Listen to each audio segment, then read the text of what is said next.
I'm in a hotel room in Edinburgh.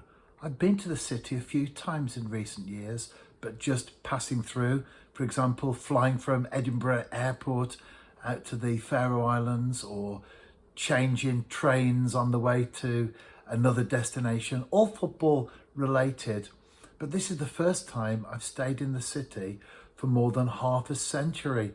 Going back to when I was in junior school, we went on a school trip to Edinburgh. And there's one thing that just stands out for me above everything else.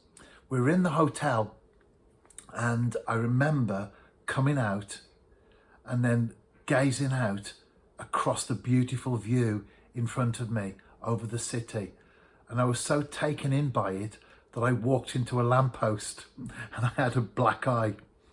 And when I went back to the hotel, the teacher said to me, "What have you done?" I said, "I walked into a lamppost." And he said, "You won't do that again."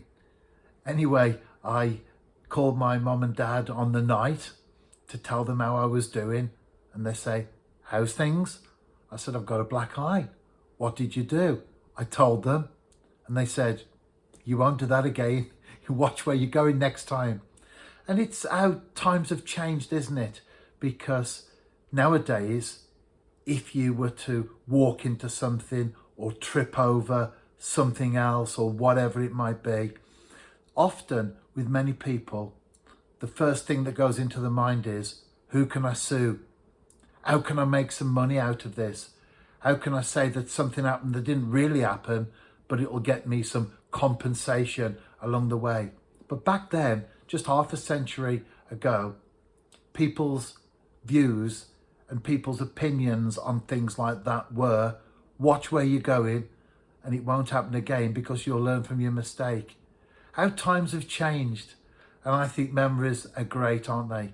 As we look back to not only good positive things in our own lives, things that we've experienced, but also our values were very different back then.